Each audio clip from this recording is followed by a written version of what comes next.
My hands trembled as I reached for the mailbox. Something about the white envelope on top made my pulse quicken before I even saw the handwriting. 3 years of empty mailboxes had trained me not to hope, but there it was, Naomi's careful script spelling out my name. August 31st. Her birthday. How could I forget? I held the envelope against the afternoon light, studying the familiar curves of her letters. The return address showed her Lincoln Park apartment, the same place where everything fell apart. My chest tightened with possibilities I'd buried long ago. "Minnie," I called, rushing up the front steps. "Minnie, get over here quick." My voice cracked with an excitement I hadn't felt in years. The screen door slammed behind me as I hurried through the living room, clutching the envelope like it might disappear. "What's all the shouting about?" Minnie appeared from the kitchen, wiping her hands on a dish towel. Her gray eyes immediately found the letter in my grip. "Look at this." I held it up. "It's from Naomi. Today of all days." Minnie stepped closer, adjusting her glasses. "That's her handwriting, all right?" She touched my arm gently. "Are you sure you're ready for this, Ralph?" I turned the envelope over, feeling its weight. Not heavy enough for multiple pages, but substantial. Real.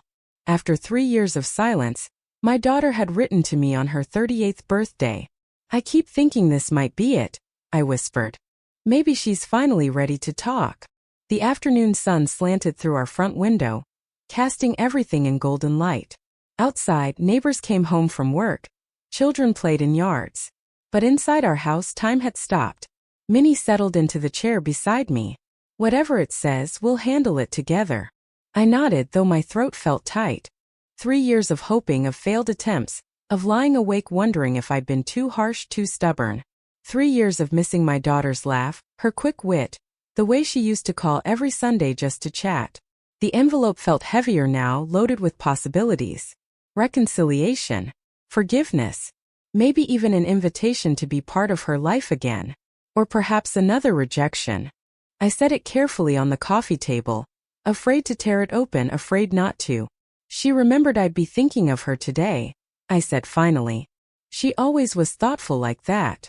The memory hit me sudden and sharp, not of recent years but of birthday mornings when Naomi was small, racing down these same stairs in her pajamas, eyes bright with anticipation. Before life got complicated. Before Ethan. Before everything went wrong. I picked up the envelope again, studying the careful way she'd written our address. No mistakes, no crossed-out letters. She'd taken time with this. That had to mean something good.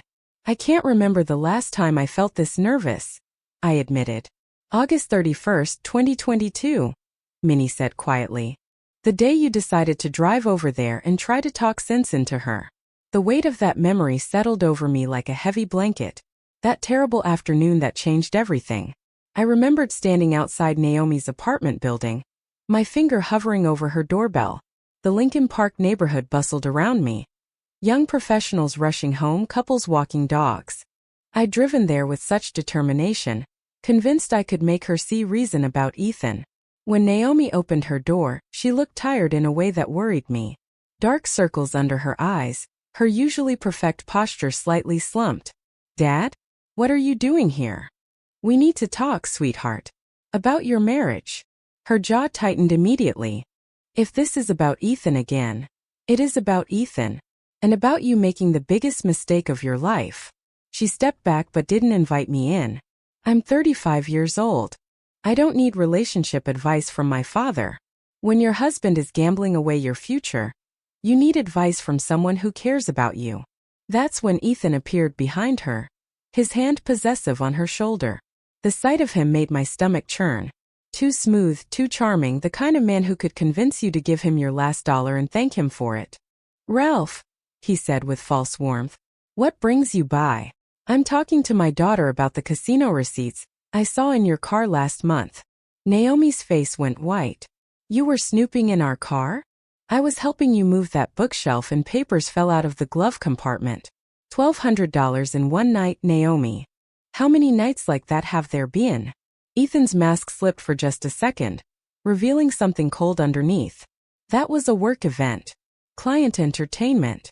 "Don't lie to me, son. I know the difference between business expenses and addiction. This is my life, Naomi exploded. My marriage, my decisions. When are you going to stop treating me like a child? When you stop acting like one? This man is destroying your credit. Probably already drained your savings. You don't know what you're talking about.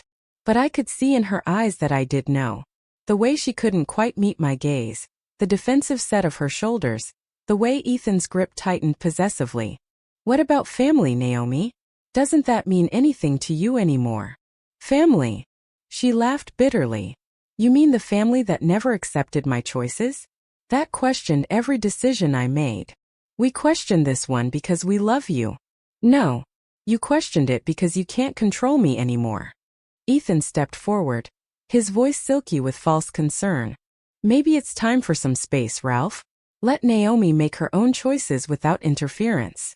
The manipulation was so smooth, so practiced.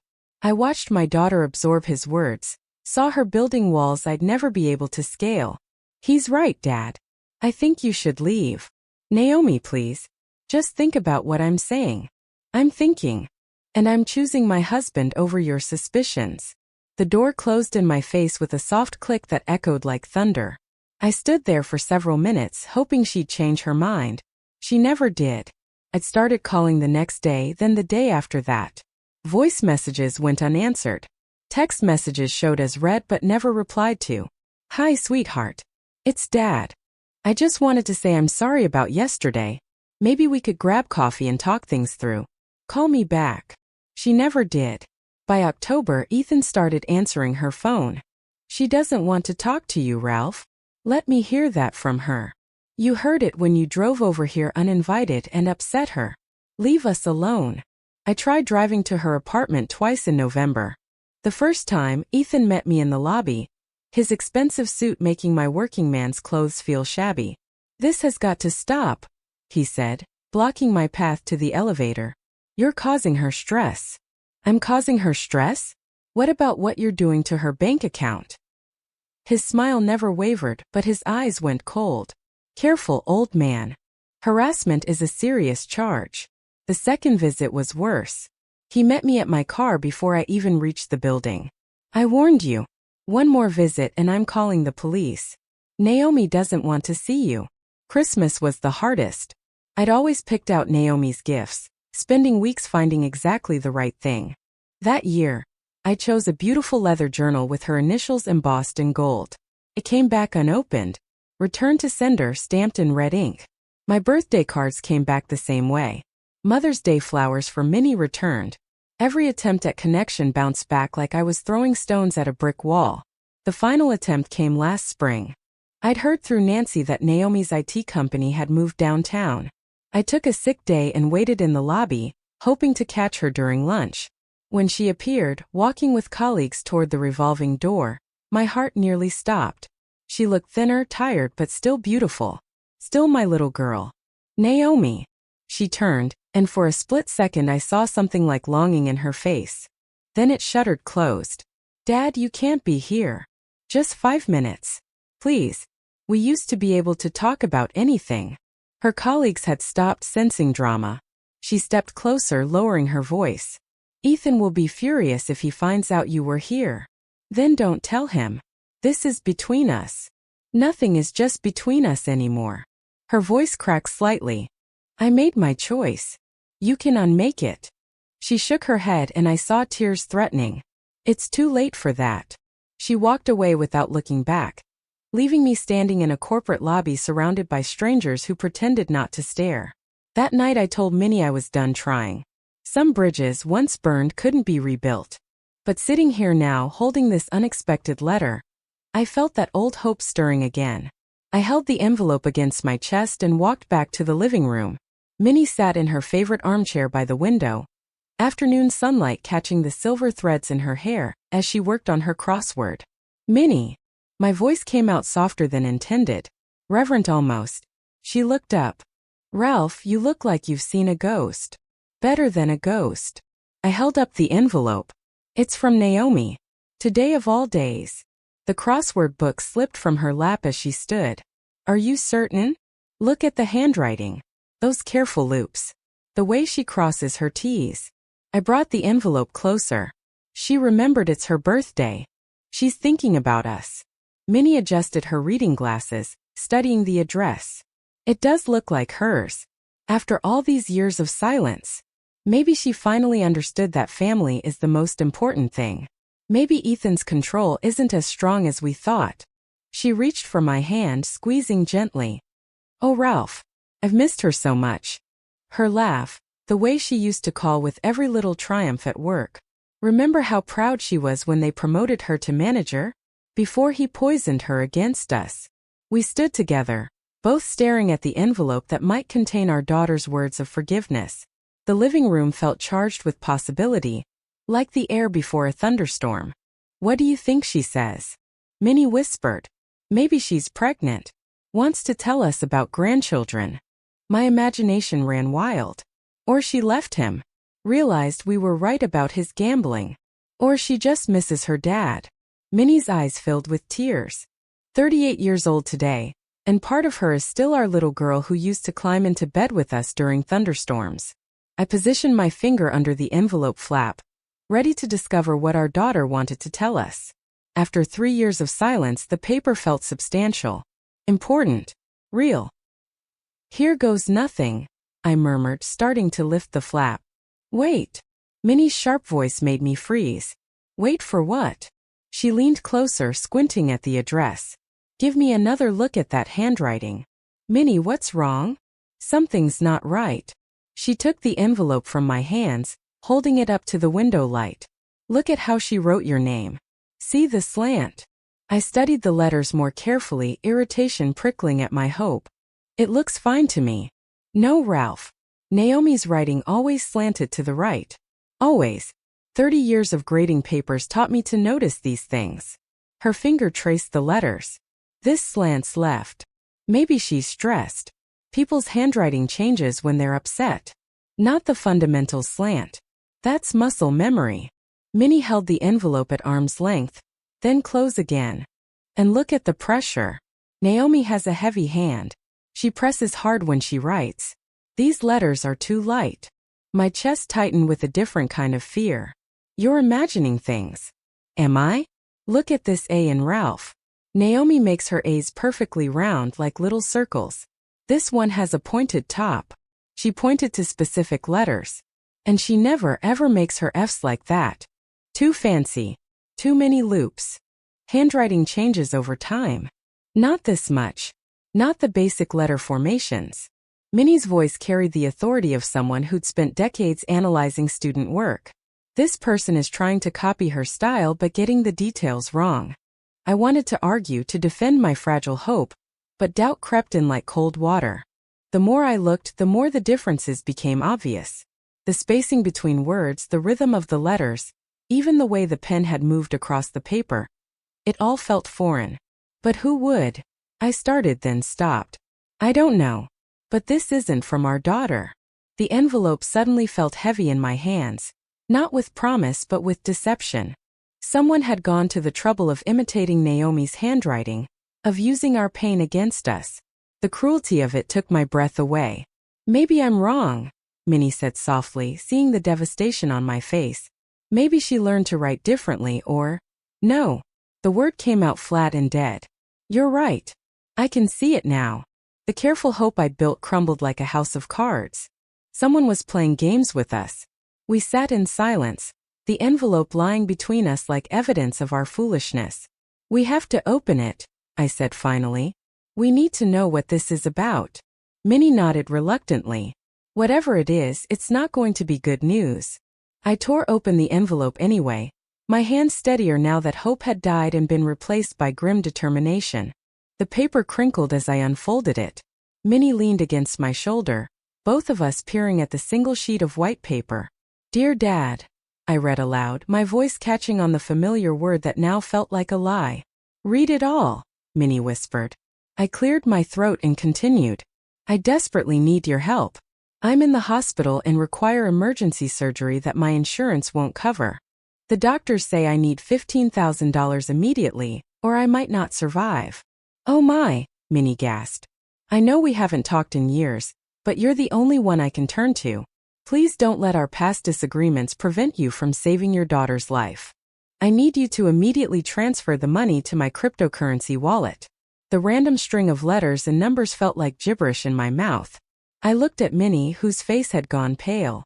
Time is critical. The surgery is scheduled for tomorrow morning, and they won't proceed without payment. I'm sorry it took a crisis to reach out, but I'm desperate. Please help me, Dad. Your loving daughter, Naomi. The letter fell from my hands, fluttering to the coffee table. That's not how she talks, Minnie said immediately. She never called you Dad in letters. Always Daddy or your name. And cryptocurrency. I shook my head in disgust. Naomi works in IT. If she needed money, she'd use normal banking, not some digital nonsense. She'd never be this formal with you either. Even when she was angry, her letters had personality. This sounds like it was written by a robot. I picked up the letter again, scanning for any detail that might feel authentic. Nothing. No mention of her job, her life. No personal touches that would prove this came from my daughter. Just a generic plea designed to extract money from a desperate father. Who does this? My voice cracked with rage. Who targets grieving parents with fake letters from their children? Someone who knows about our situation. Minnie's analytical mind was working now, past the initial shock. They knew Naomi's name, our address, that we've been estranged. This isn't random. But how could they know to use her handwriting? To send it on her birthday? We stared at each other as the implications sank in. Someone had researched us, studied our family dynamics, crafted this deception specifically to wound us where we were most vulnerable. $15,000, I said. They really thought we'd fall for this. You were ready to tear open that envelope with pure joy 5 minutes ago, Minnie pointed out gently. If I hadn't noticed the handwriting, she didn't need to finish. I would have believed every word. Would have been calling banks and trying to figure out how to send cryptocurrency to save my daughter's life. The scammer had counted on my love, my guilt, my desperate need for reconciliation. I need to call Naomi, I said, standing abruptly. Right now. I need to make sure she's safe, that this isn't connected to something worse. Minnie nodded grimly. And we need to find out who did this. The kitchen phone sat on the counter like an old friend. Black receiver worn smooth from years of family conversations. I snatched it up, my fingers automatically dialing the number I'd memorized 3 years ago but never forgotten. Come on, Naomi. Pick up. The phone rang once, twice, 3 times before her voicemail clicked on. That familiar voice, professional and distant now. Naomi, it's your father. Please call me back as soon as possible. It's important. I hung up and immediately dialed again. Same result. Naomi, this is urgent. Something's happened and I need to talk to you right away. Please, sweetheart, call me back. Third try. My hands were shaking now. Naomi, someone is using your name to try to scam us. They sent a fake letter asking for money, pretending to be you. I need to know if you're safe and if this is connected to something bigger. Call me immediately. I slammed the receiver down harder than necessary. She's not answering, I told Minnie, though that was obvious. Maybe she's at work. It's Saturday afternoon. Or maybe he won't let her answer calls from unknown numbers. The thought made my chest tighten. What if he screens all her calls? Controls who she talks to? Minnie stepped closer, her hand gentle on my shoulder. Ralph, your blood pressure. You're getting worked up. Of course I'm worked up. Someone is targeting our family, using our pain to steal money. And our daughter won't even take a phone call from her father. What are you going to do? I looked at the fake letter still lying on the kitchen counter. Evidence of someone's cruelty and calculation. I'm driving over there. Ralph, no. You know how that ended last time. This is different. I'm not going to lecture her about her marriage. I'm going to warn her that someone is using her identity for fraud. I grabbed my car keys from the hook by the back door. She has a right to know someone is impersonating her. What if she doesn't believe you? What if she thinks you made up the letter as an excuse to contact her? The possibility stopped me cold. Naomi was smart enough to consider that angle, suspicious enough after 3 years of silence to question my motives. But the alternative was doing nothing while someone used her name for criminal purposes. Then I'll show her the letter. Let her see the handwriting that isn't hers. The cryptocurrency scam. The generic medical emergency that doesn't match anything real about her life. I headed for the garage door. I can't just sit here knowing someone is targeting our family. Be careful, Ralph. Remember what the doctor said about your heart. I paused at the door. My heart's been broken for 3 years, Minnie. A little confrontation won't make it worse. The afternoon sun hit me as I backed out of the driveway, Minnie's worried face visible in the front window. Traffic was light leaving Evanston, but I knew it would get heavier as I approached the city. 45 minutes to Lincoln Park. 45 minutes to figure out what I was going to say to the daughter who'd chosen her husband over her family. Someone had studied our family dynamics carefully enough to know about the estrangement, to time the letter for Naomi's birthday, to forge her handwriting well enough to fool me initially. This wasn't some random scammer casting a wide net. This was targeted, personal, cruel. Traffic thickened as I approached downtown. I took the North Avenue exit, winding through streets that grew progressively more upscale as I entered Lincoln Park. Naomi's neighborhood represented everything she'd achieved without us: professional success, financial independence, a life carefully constructed to exclude the parents who'd raised her. My hands gripped the steering wheel tighter as I imagined the conversation ahead. Best case, Naomi would listen, understand the threat, maybe even thank me for warning her. Worst case, she'd see this as another attempt to interfere in her life. What if she genuinely didn't know about the letter? That seemed most likely. Why would she be involved in scamming her own parents? But then, who was behind it? Ethan was the obvious suspect. But would he really stoop to forging his wife's handwriting to steal from her family? I found a parking spot 2 blocks from her townhouse. The walk would give me time to prepare. Naomi's townhouse came into view. 3 stories of red brick with black shutters, a small front garden filled with flowers I didn't recognize. Expensive, tasteful, everything she'd wanted that we couldn't provide when she was growing up. Lights were on in the front windows. Someone was home. I stood at the bottom of her front steps, looking up at the burgundy door with its brass knocker. 3 years since I'd last stood here. The doorbell chimed with an elaborate melody. Footsteps approached, quick light steps I remembered from childhood. The security peephole darkened as someone looked through, then went light again. A pause. Then the sound of locks turning. The door opened to reveal Naomi, older now, but still unmistakably my daughter. Her dark hair was shorter, styled in a way that made her look more sophisticated, more distant. She wore a casual dress that probably cost more than my monthly grocery bill. Dad. The word came out flat, neither welcoming nor hostile. Just surprised. Hello, Naomi. We stared at each other across the threshold. 3 years of silence stretched between us like a physical barrier. She looked healthy, which relieved me more than I wanted to admit. No signs of the emergency surgery mentioned in the fake letter. What are you doing here? I need to ask you something important. I reached into my jacket pocket. Did you write this? I held out the letter, watching her eyes scan the familiar handwriting that wasn't quite hers. Her brow furrowed as she read, genuine confusion replacing the guarded surprise. I didn't write this. She looked up sharply. Where did you get it? It came in today's mail. On your birthday. Dad, I haven't written to you in 3 years. I didn't write this letter. Her voice carried conviction but also something else, hurt that I would even ask. Then who did? Who would forge your handwriting to ask for money? You tell me. You're the one who brought it here. Naomi, I'm not accusing you of anything. I'm trying to protect you. Someone used your name, your handwriting, your identity to try to scam $15,000 from your parents. That's convenient. Her tone shifted from confused to cold. You fabricate some letter as an excuse to show up at my house uninvited.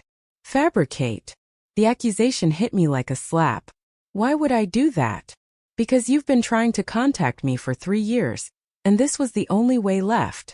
Behind her, I caught sight of Ethan entering the hallway. He wore expensive casual clothes, the kind of weekend outfit that probably cost more than my car payment. Naomi, who is it? He asked, though he obviously knew. My father. Apparently someone's been writing fake letters from me asking for money. Ethan's face showed concern, but something flickered in his eyes, too quick for me to identify. That sounds like a scam. You should report it to the police, Ralph. Maybe I will. I studied his face, looking for any sign that he recognized the letter. Strange coincidence, though. $15,000. That's about what someone might lose in a really bad night at the casino. Ethan's jaw tightened almost imperceptibly. I wouldn't know anything about that. Wouldn't you? Dad, that's enough. Naomi stepped protectively closer to her husband. You can't just show up here making accusations. I'm not making accusations.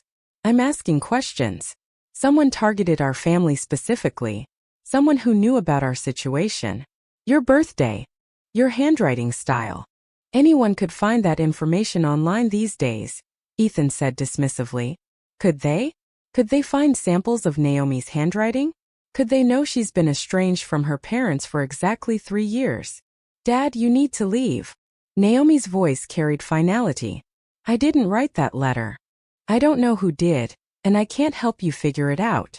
Can't or won't? Both. She started to close the door. Don't come here again without calling first. I tried calling. 3 times. You didn't answer. Then maybe take the hint. The door closed with a soft but definitive click, leaving me standing on the front step with more questions than answers. I'd accomplished nothing except confirming that Naomi genuinely didn't know about the letter. But Ethan's reaction bothered me. Too defensive, too eager to end the conversation. I walked slowly back to my car, the fake letter still in my pocket, feeling like I'd missed something important. Walking back to my car felt like moving through thick water. The golden evening light that had seemed hopeful during my drive here now felt mocking. By the time I reached Evanston, instead of turning toward home, I found myself pulling into Dale's Park, the same place where I used to bring Naomi when she was small, where we'd feed ducks and talk about everything and nothing. The bench I chose overlooked the pond. I pulled out the fake letter, studying it with fresh eyes. Minnie had been right about the handwriting. Too many small details were wrong. But whoever wrote this knew enough about our family to target us specifically. $15,000. The exact amount someone might need to cover gambling debts, accumulated over months of bad luck at Chicago's casinos. Someone who had access to samples of Naomi's handwriting. Who knew about our estrangement. Who understood exactly which emotional buttons to push. Someone who lived in the same house as my daughter. The more I thought about it, the more Ethan's behavior made sense. His eagerness to end the conversation. His defensiveness when I mentioned casinos. The way he'd positioned himself between Naomi and me like a barrier. He wasn't protecting her from an unwelcome father. He was protecting himself from exposure. I folded the letter carefully and put it back in my pocket. Evidence not of Naomi's betrayal, but of someone else's desperation and manipulation.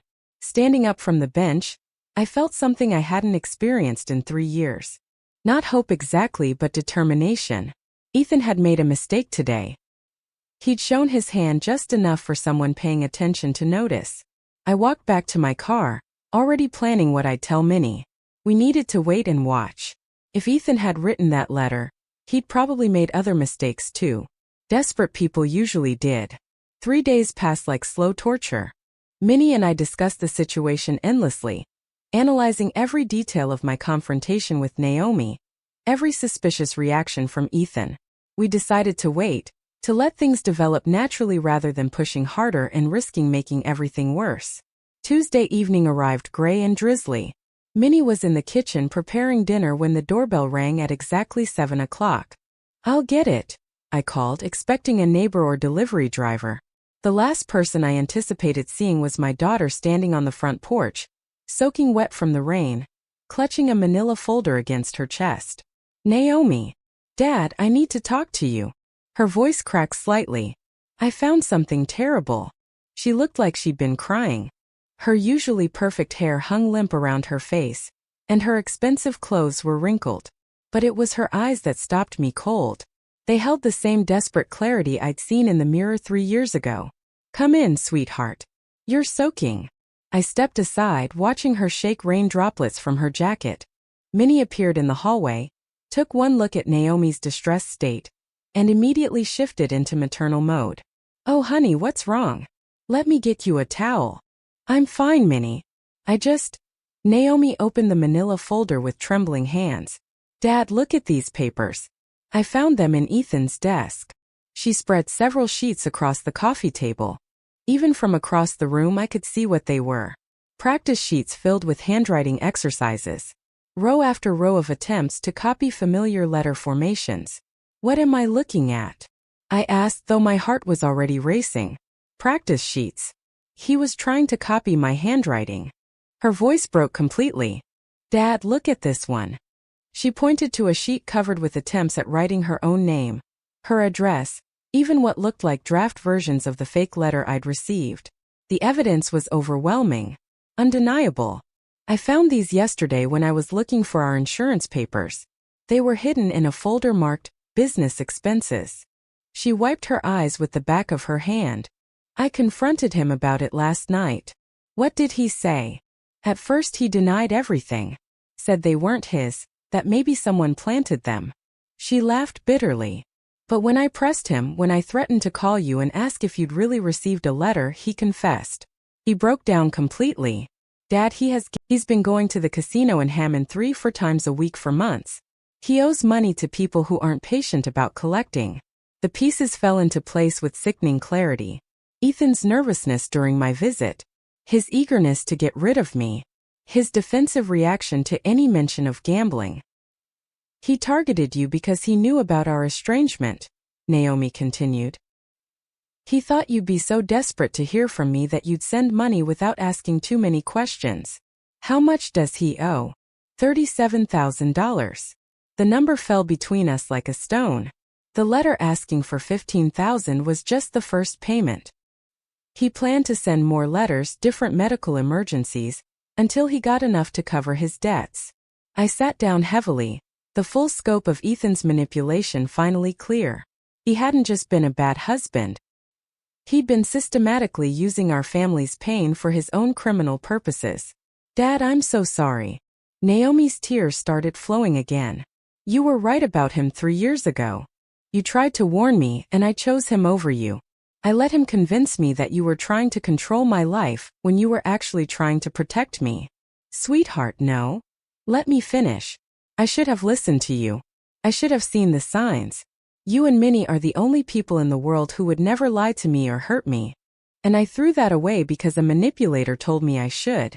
Minnie moved to sit beside her on the couch, wrapping an arm around her shoulders. The important thing is that you found out the truth. I'm filing for divorce, Naomi said firmly. Tomorrow.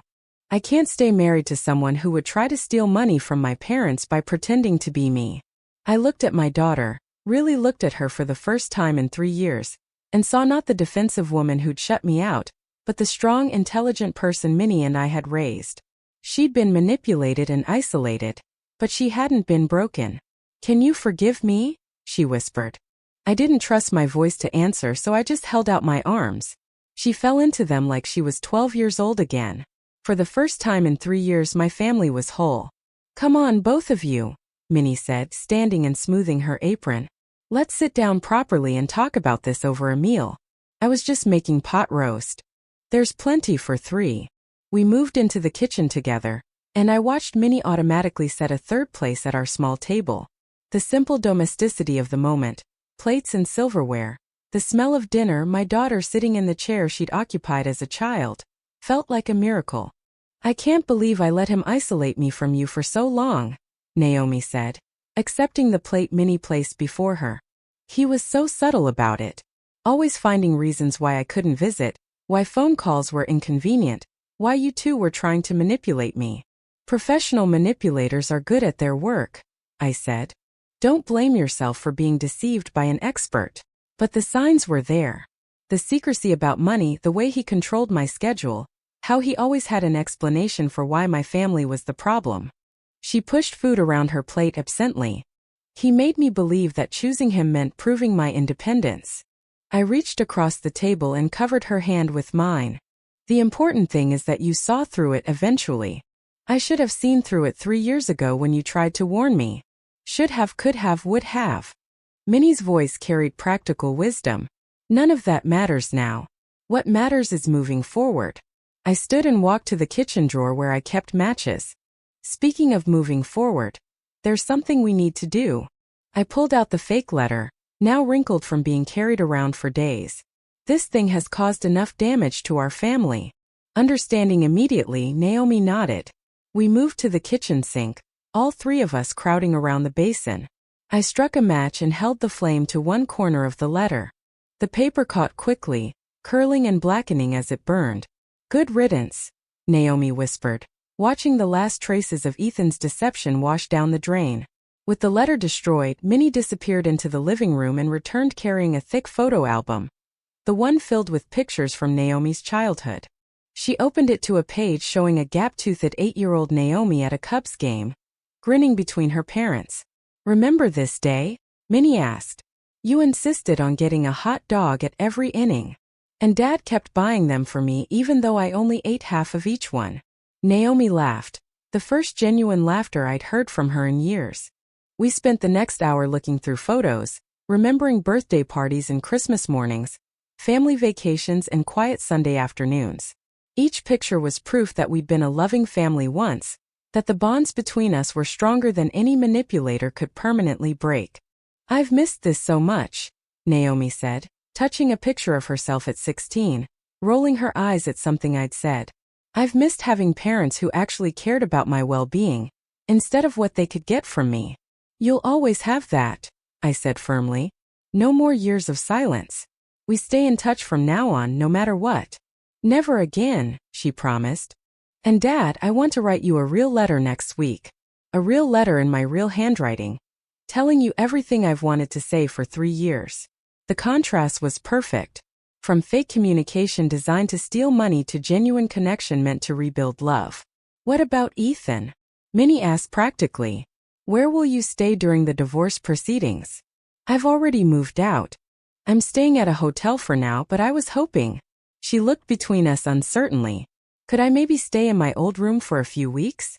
Just until I find my own place. Sweetheart, this is your home, I said.